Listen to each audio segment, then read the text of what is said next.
Hello everyone, welcome to excellence classes of way of success. तो कैसे हैं आप सब?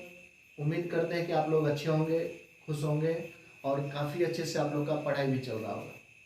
तो दोस्तों, आज का जो सेशन है हमारा, आपको जैसे कि आप लोग थंबनेल देख चुके होंगे, ये सेशन आपको एकदम बेसिक बेसिक बात पे होगा। और आप जहाँ हम लोग छोटा छोटा चीज़ पे फंसते हैं, उसको समझने में थोड़ा सा हम लोग को कठिनाई होती है, तो उसके बारे में हम लोग आज बात करेंगे। और ये जो आपका सेशन है ये सभी के लिए यूजफुल होगा, समझे? तो चलिए हम लोग बिना टाइम वेस्ट किए हुए हम लोग स्टार्ट करते हैं और इसको देखते हैं। देखिए, सबसे पहले हम लोग बात करेंगे। देखिए, मैथ अगर कभी भी अगर आप स्टार्ट करते हैं तो मैथ को अगर सीखना है अच्छे से, तो हम लोग को कुछ पॉइंट है उसको ध्यान में रखना होगा। जैसे आपको पॉइंट आता है डिजिट। डिजिट्स क्या होता है, नंबर्स क्या होता है। अगर आप मैथ कहीं भी सीखने जा रहे हैं, क्लैरिटी एकदम होना चाहिए आपको इन दोनों के में। इन दोनों में अगर आपको क्लैरिटी है, उसके बाद नंबर्स कितने प्रकार से डिवाइड होता है, नंबर को हम लोग क्या करते हैं, कितने प्रकार में डिवाइड कर सकते हैं, उसका जो भी आपको टाइप होगा उसमें आपको क्लैरिटी होना चाहिए। अगर आपको इसमें क्लैरिटी है तो फिर आप आसानी से मैथ को सीख सकते हैं। ठीक है, तो सबसे पहले हम लोग बात करेंगे डिजिट क्या होता है। इसको हिंदी में हम लोग क्या कहते हैं, अंक कहते हैं। इसको हिंदी में क्या कहते हैं, संख्या कहते हैं। अंक किसको कहिएगा, तो बचपन से ही हम लोग पढ़ते आ रहे हैं, यानी आपको ये 0, 1, 2, 3 से लेकर के आपको क्या कहलाता है, आपको अंक कहलाता है। ठीक है, क्या कहलाता है, अंक कहलाता है। उसके बाद बात करते हैं हम लोग संख्या।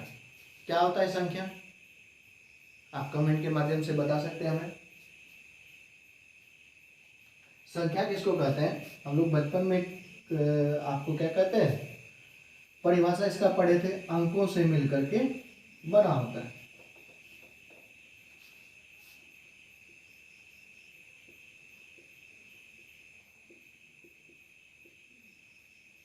अंकों से मिलकर के बना होता है, मतलब आपको अंकों से मिलकर के जो बनता है उसको हम लोग क्या कहते हैं, संख्या कहते हैं।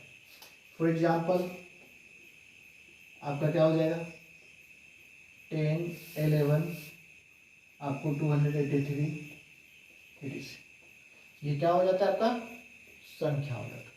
मैं आपसे ये पूछना चाहता हूँ, क्या 0 संख्या होगा, क्या आपका 1 संख्या होगा, या फिर हम यूं कहें जो आपको 0 से लेकर के 9 तक क्या संख्या हो सकता है, बताइए। तो आप बोलिएगा हाँ, ये भी संख्या होता है। क्योंकि हम लोग अगर बात करते हैं नेचुरल नंबर का, तो वहां पे आपको 10 से स्टार्ट करते हैं या 1 से स्टार्ट करते हैं, 1 से स्टार्ट करते हैं।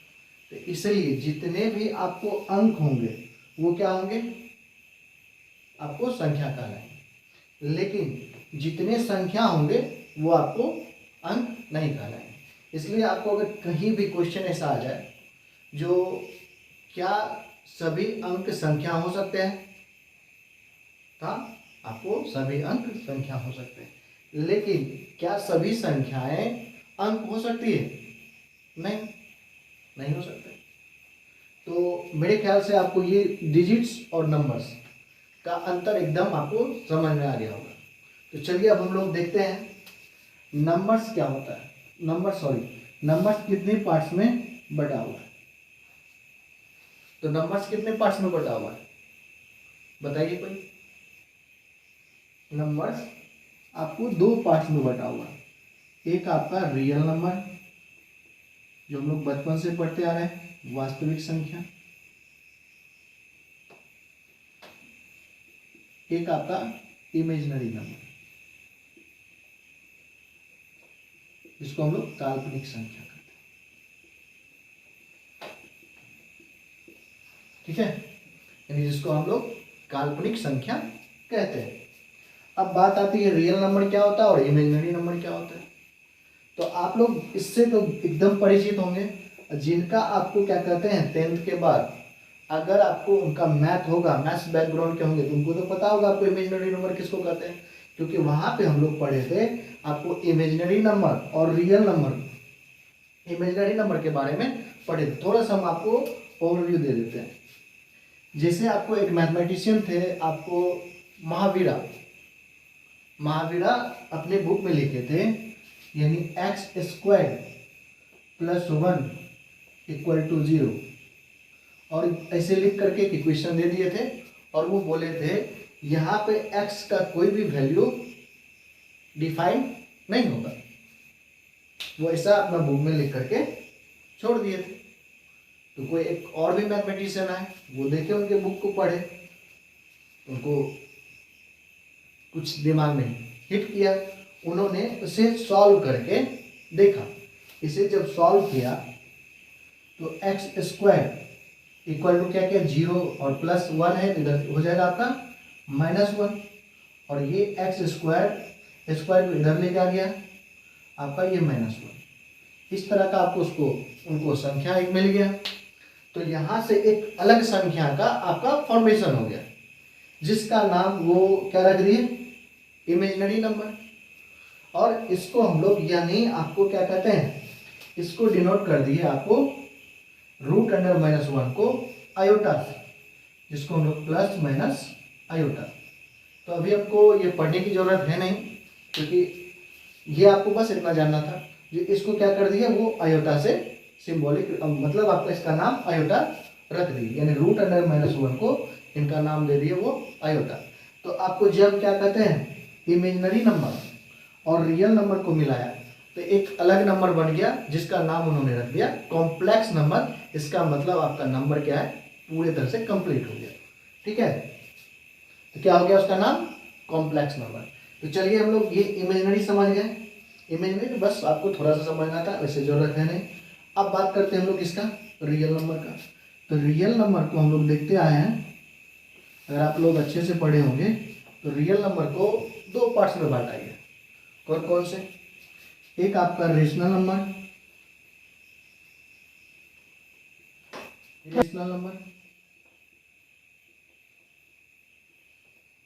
ठीक है, इसको हम लोग हिंदी में कहते हैं आपको परिमेय संख्या, और इसको हम लोग अपरिमेय संख्या।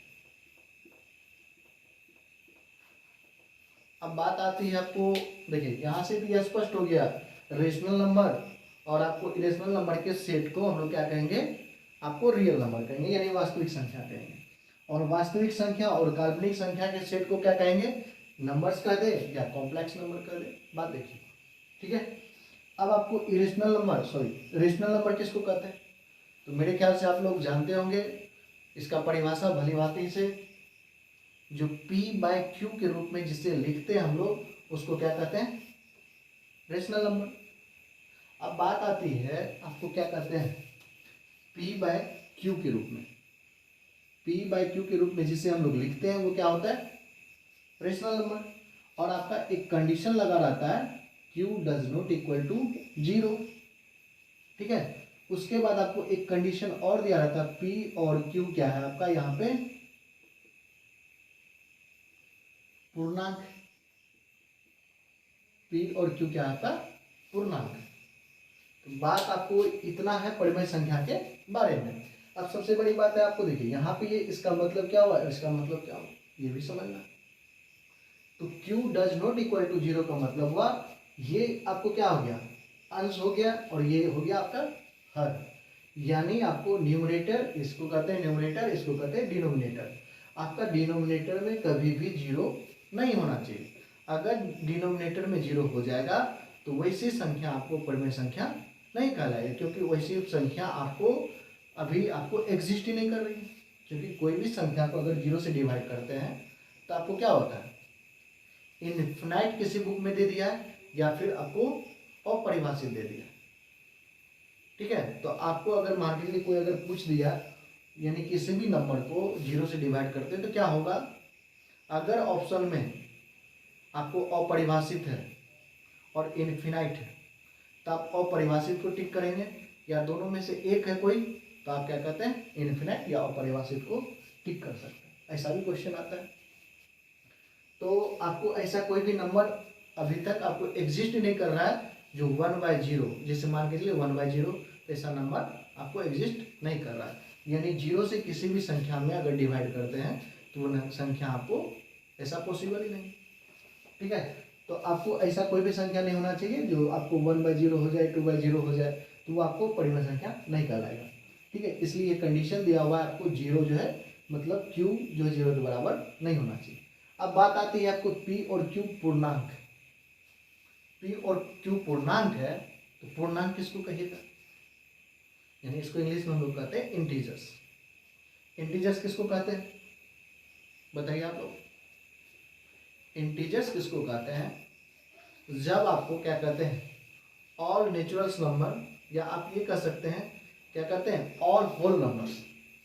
और होल नंबर्स यानी आपको होल नंबर्स अभी हम लोग चर्चा करेंगे क्या होता है, आपको नेचुरल्स नंबर या होल नंबर्स, या आप यूं कहें जो आपको जितने भी धनात्मक संख्या हैं और ऋणात्मक संख्या हैं और जीरो को सम्मिलित करने पे जो एक सेट तैयार होता है उसको हम लोग क्या कहते हैं, पूर्णांक कहते हैं। अब बात आएगी, क्या आप जितने भी नेगेटिव संख्या हैं सभी को हम लोग क्या कह सकते हैं, परिमेय संख्या कह सकते हैं, सॉरी पूर्णांक कह सकते हैं? नहीं, आपका एक कंडीशन लिखना पड़ेगा यहाँ पे।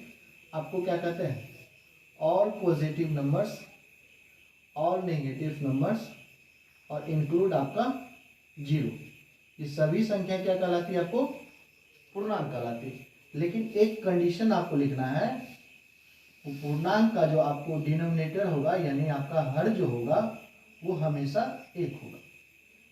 सिंपल सा परिभाषा, आपको नहीं नेचुरल नंबर का परिभाषा याद रखना, नहीं होल नंबर का। मतलब जितने भी आपको पॉजिटिव नंबर थे और नेगेटिव नंबर थे और आपको क्या है 0 है, इसको सम्मिलित करने पे जो संख्या का समूह बनेगा वो आपको क्या कहलाएगा, पूर्णांक कहलाएगा। लेकिन एक कंडीशन है, ऐसे संख्या का हर हमेशा क्या होना चाहिए, 1 होना चाहिए। तो मेरे ख्याल से आपको ये पूर्णांक अच्छे से समझ में आ गया होगा। अब हम बात करते हैं आपका रेशनल नंबर, आपका समझ में आ गया। अच्छा, रेशनल नंबर हम आपसे पूछ ले, क्या ये √4 रेशनल नंबर होगा? क्या √4 यानी स्क्वायर रूट ऑफ 4, इसको हम लोग रीड करते हैं स्क्वायर रूट ऑफ 4, ये आपको क्या रेशनल नंबर होगा? आप बोलेगा हाँ, क्योंकि ये स्क्वायर का मतलब क्या होता है, इस आपको बॉक्स में इस स्क्वायर रूट के अंदर में अगर जो भी नंबर है अगर उसका मल्टीप्लाई सेम नंबर से हुआ है, यानी a multiply a, b multiply b, तो आपको 2 में से 1 को बाहर निकाल सकते हैं। यहाँ पे 4 को हम लोग रूट अंडर 2 मल्टीप्लाई 2 लिख सकते हैं, तो 1 2 बाहर आ जाएगा। अब 2 आपका क्या हो गया, रेशनल नंबर, क्योंकि 2 को हम लोग p/2 के फॉर्म में लिख सकते हैं। ये आपका रेशनल नंबर हो गया, इसलिए √4 भी आपका क्या हो जाएगा, रेशनल नंबर। अब बात आती है आपको इरेशनल नंबर की, तो हम लोग किताब में पढ़े हैं परिभाषा, वैसी संख्या जिसे p/2 के रूप में नहीं लिखा जाता। ठीक है, लेकिन मुझे लगता है इस बात से आपको थोड़ी सी कठिनाई हो सकती है, तो मैं आपको एक और परिभाषा इसका बताता हूँ, जो वैसी संख्या है जिसे हम लोग वर्गमूल से, मतलब जिसका हम लोग वर्गमूल फाइंड नहीं कर सकते या स्क्वायर रूट फाइंड नहीं कर सकते, वो संख्या आपको हमको लगता है सिंपल भाषा में समझना चाहिए। यानी वैसी संख्या है जिसे हम लोग वर्गमूल से बाहर नहीं निकाल सकते। ठीक है, फॉर एग्जांपल देख लीजिए, आपके रूट अंदर अगर 3 है तो क्या इसका स्क्वायर रूट फाइंड कर सकते हैं? तब बोलेगा नहीं। तो जिसका स्क्वायर रूट फाइंड नहीं होगा वो क्या हो जाएगा, इरेशनल नंबर। जिसका स्क्वायर रूट फाइंड हो गया वो आपका क्या हो जाएगा, रेशनल नंबर। या इसका एक परिभाषा और भी है जिसे हम लोग p/2 के रूप में नहीं लिख सकते। तो मेरे ख्याल से आपको ये दोनों चीज आपका क्लियर हो गया होगा। अब बात आती है आपको रेशनल नंबर की, जिसे हम इरेज करते हैं। अब बात आती है आपको रेशनल नंबर की। रेशनल नंबर कितने पार्ट्स में बटा हुआ है? अब आप जितना भी नंबर पढ़े हैं, आपके दिमाग में जितना भी नंबर आ रहा है वो सारा क्या हो जाएगा, रेशनल नंबर के अंदर ही आ जाएगा। ठीक है, जैसे आप बोल लीजिएगा नेचुरल नंबर, सबसे पहले नेचुरल नंबर का आपको खोज हुआ होगा, उसके बाद आपको होल नंबर, उसके बाद आपको इवन, ऑड, इंटीजर ये सब आया होगा। उसके बाद आपका इंटीजर, उसके बाद आपका इवन, उसके बाद आपका ऑड, फिर आपका प्राइम नंबर, कंपोजिट नंबर और को प्राइम नंबर, और भी बहुत सारा होता है, लेकिन फिलहाल आपको इतना दिमाग में रखना है। अब एक एक को हम लोग समझेंगे। नेचुरल नंबर आप लोग समझते होंगे, गिनती की संख्या को प्राकृतिक संख्या कहते हैं। नेचुरल नंबर का हिंदी क्या हो गया? प्राकृतिक संख्या। गिनती की संख्या को जितने भी आपका काउंटिंग्स नंबर है, जहाँ से हम लोग काउंटिंग स्टार्ट करते हैं, बचपन से 1 2 3 4 5 100 तक काउंट करते थे, तो आपको वो क्या कहलाता है? नेचुरल नंबर कहलाता है। यानी अगर हम आपसे पूछ ले, अच्छा सबसे बड़ा आपको प्राकृतिक संख्या क्या है, तो क्या बताइएगा? सबसे बड़ा प्राकृतिक संख्या फाइंड नहीं कर सकते, इनफाइनाइट हो जाएगा। अब आपका होल नंबर क्या होता है? तो आपको गिनती की संख्या में 0 को इंक्लूड कर दे तो वो क्या कहलाता है? आपका होल नंबर। बात क्लियर? होल नंबर का आपका परिभाषा हो गया वैसी संख्या है, वैसी मतलब आपको गिनती की संख्या में अगर हम लोग 0 को इंक्लूड कर दे तो वो क्या हो जाएगा? आपका होल नंबर। ठीक है। अब बात आती है इंटीजर्स का, पूर्णांक। ये मैं आपको पहले ही समझा चुका हूँ। हम चलते हैं आगे, इवन नंबर, ऑड नंबर। तो इवन नंबर का आप लोग सिंपल परिभाषा याद रखिएगा, वैसी संख्या है जिसके यूनिट डिजिट पे, यूनिट डिजिट क्या होता है?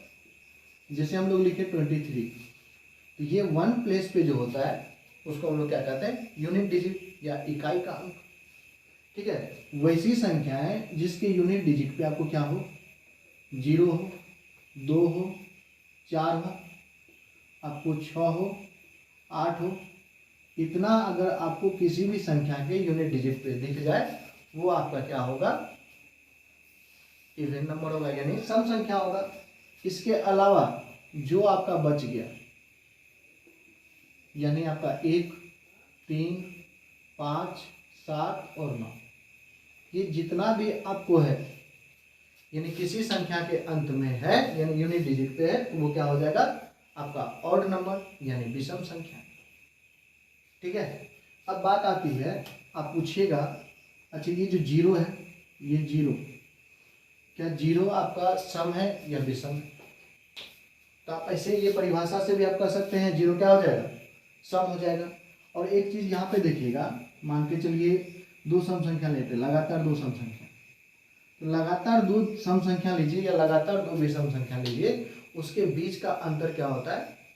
2 होता है। तो अगर हम आपसे पूछे 0 एक सम संख्या है या नहीं, इसे आपको साबित करना है, तो आप लोग एक बार ट्राई करके देखिएगा, हमें कमेंट के माध्यम से बताइएगा, नहीं तो नेक्स्ट वीडियो में मैं आपको इसको अच्छे से समझाऊंगा। चलिए हम लोग अब बात करते हैं किसका? प्राइम नंबर का। प्राइम नंबर क्या होता है बताइए आप लोग?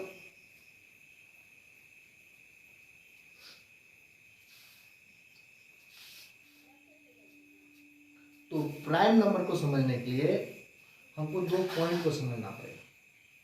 अब वो पॉइंट क्या है? अगर आप इसे अच्छे से समझ लेते हैं तो समझिए आपका बहुत बड़ा काम हो जाएगा। मल्टीपल और आपका फैक्टर्स। आपका अगर छोटा छोटा पॉइंट क्लियर रहता है तो मैथ्स में फिर आपको कभी दिक्कत नहीं होने वाला। यही सब में हम लोग फंस जाते हैं। अब ये दोनों अगर क्लियर है तो आपका एलसीएम एचसीएफ क्लियर है, आपका डिजिबिलिटी रूल क्लियर है, और जब इतना जो भी हम आपको बताए हैं इससे आपको 1 2 क्वेश्चन आ जाते हैं एग्जाम में। अब हम लोग फंस जाते हैं। इसमें अगर क्लैरिटी नहीं है तो फिर आप आगे कितना बड़ा से बड़ा सवाल बना लें, तो आपको क्या करना पड़ेगा? उसमें थोड़ा याद करने की जरूरत पड़ेगी। लेकिन अगर ये छोटा छोटा पॉइंट अगर आपका क्लियर है तो आपको मैथ्स पढ़ने में काफ़ी मजा आएगा। इसलिए आज का सेशन जो है हम इस पे रखें। तो आपका क्या कहते हैं? मल्टीपल्स और फैक्टर्स क्या होता है? कोई बताइए। देखिए मल्टीपल्स क्या होता है? कोई संख्या ले लीजिए 2, मान लीजिए हम लोग ये 2। मल्टीपल्स किसको कहते हैं? ये 2 के द्वारा जो संख्या आपका क्या होगा, डिवाइड होगा। यानी 2 2 को डिवाइड करेगा, 2 4 को डिवाइड करेगा, 2 6 को डिवाइड करेगा। इसका मतलब आप पहाड़ा पढ़ दीजिए 2 का, बोलिएगा ये आपका क्या हो जाएगा, 2 का मल्टीपल हो जाएगा। क्या हो जाएगा? 2 का मल्टीपल हो जाएगा। अब बात करते हैं किसका, फैक्टर्स का। What is factors? तो फैक्टर्स कहते हैं इस 2 को जो संख्या आपको डिवाइड कर सकता है वो इसका क्या हो जाएगा, फैक्टर्स हो जाएगा। तो आप तुरंत से बोल दीजिएगा अच्छा 1 और 2 जो है सिर्फ 2 को डिवाइड कर सकता है, ये क्या कहलाता है, इसका फैक्टर्स कहलाता है। जैसे हम आपसे पूछ ले 15 का आपका मल्टीपल क्या होगा, ठीक है, तो 15 का मल्टीपल क्या क्या हो सकता है आपका, 15 30 45 इन्फिनाइट का। लेकिन 15 का फैक्टर पूछ ले आपको 1 3 5 15, ये फैक्टर्स हो। आपको एक क्वेश्चन एग्जाम में पूछा जाता है आपको, जैसे 360 का टोटल फैक्टर्स कितने होंगे, ठीक है, आपसे पूछा जाता है। तो इस पे हम लोग एक सेशन करेंगे तभी देखेंगे। अभी फिलहाल आपको ये समझना है मल्टीपल और फैक्टर्स किसको, मल्टीपल और फैक्टर्स समझ में आ गया होगा। तब बात करते हैं आपको किसका, प्राइम नंबर का। तो इसका परिभाषा हम लोग जानते हैं, प्राइम नंबर मतलब आपका अभाज्य संख्या।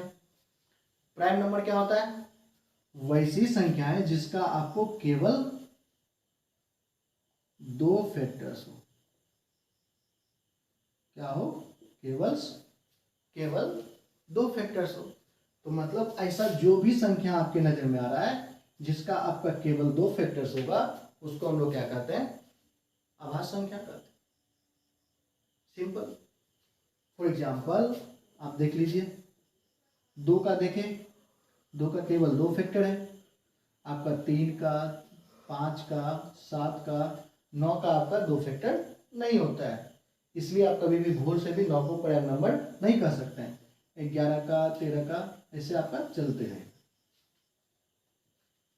मेरे ख्याल से आपका क्लियर है। अब आपसे ये पूछ लेगा सबसे छोटा अभाज्य संख्या, तो आप आराम से बता सकते हैं 2। सबसे छोटा आपको वैसी संख्या जो विषम हो और आपको प्राइम भी हो तो 3 होगा। आपसे ऐसा क्वेश्चन पूछ ले आपको सम अभाज्य संख्या बताए तो 2 है, पूछा जाता है क्वेश्चन। अब आपका क्या आता है, composite number. What is composite number? तो वैसी संख्या है जिसके फैक्टर्स 2 से ज्यादा हो, उसको क्या कहते हैं, कंपोजिट नंबर। फॉर एग्जांपल आपका 4 6 8 9 15 आपका इन्फिनिट। वैसी संख्या है जिसका फैक्टर्स 2 से ज्यादा हो। तो आपको देख लीजिए 4 6 8 9 10 15 12 ये सारा आपका क्या हो जाएगा, कंपोजिट नंबर। वैसे हम लोग बात करेंगे, आपको क्वेश्चन एक ऐसा भी दे देता, निम्न में से बताए अभाज्य संख्या कौन सी है, बड़ा बड़ा संख्या दे देगा, तो हम लोग वो देखेंगे, वो अलग बात है। अभी बस हम आपको बेसिक बात बता रहे हैं, जो कौन क्या होता है, कैसे उसका आपको परिभाषा मतलब हम लोग आसान भाषा में समझ सकते हैं, ठीक है। तो आपका कंपोजिट नंबर भी क्लियर हो जाए। लेकिन एक बात देख रहे होंगे, नहीं यहाँ पे एक आ रहा है और ना ही यहाँ पे एक आ रहा है, तो एक होता क्या है, तो आपका ये क्लियर हो जाना चाहिए। आपका एक का जो है आपको फैक्टर कितना होता है, सिर्फ 1 होता है। तो ना ही आपको प्राइम नंबर में आएगा और ना ही कंपोजिट नंबर में आएगा, ठीक है। तो आपको पूछ लेगा एक क्या है, तो आप आराम से बता सकते हैं एक आपका नहीं प्राइम नंबर होगा और ना ही कंपोजिट नंबर होगा, ठीक है। क्यों नहीं होगा तो आपका यहाँ से क्लियर है। अब बचा आपका को प्राइम। व्हाट इज को प्राइम? इसको हम लोग हिंदी में कहते हैं सअभाज्य संख्या। सअभाज्य संख्या बताइए को प्राइम किसको कहिएगा? अगर ये क्लियर है तो आपको विभाज्यता का नियम आता है, क्वेश्चन पूछा जाता है, तो आपको क्या कहते हैं 11 यानी 1 से लेके 11 का तो आपको विभाज्यता का नियम पता रहता है, लेकिन अब 12 का कैसे होगा, आपको 15 का कैसे विभाज्यता का नियम क्या होगा, तो यहीं से क्लियर होता है, ठीक है। अगर ये पॉइंट आपका क्लियर है तो हम लोग उस सेशन में करेंगे। अभी बस इसको समझते हैं सअभाज्य संख्या क्या होता है। तो सअभाज्य संख्या क्या होता है, वैसी संख्याओं का समूह वैसी संख्याओं का समूह जिसका एचसीएफ क्या हो, केवल एक हो। जैसे एग्जाम्पल, फॉर एग्जाम्पल हम लोग 2 और 3 ले लेते हैं। ये क्या है, संख्या का समूह है, और इसका अगर आप एचसीएफ निकालते हैं इस दोनों का, एचसीएफ आपका क्या हो जाएगा, या एचसीएफ आप अगर अभी नहीं समझ रहे हैं तो आप इस दोनों में से कॉमन कुछ निकाल सकते हैं एक के अलावा, नहीं। ये ऐसा कोई संख्या जिस दोनों को आपको क्या करें, दोनों को एक साथ डिवाइड करें, तो सिर्फ एक के अलावा और कुछ नहीं। तो एक के अलावा अगर कुछ और हो जाता है तो वो सवाभाज्य संख्या नहीं होगा। अगर एक के एक होता है, केवल एक है, तो वो सवाभाज्य संख्या होगा।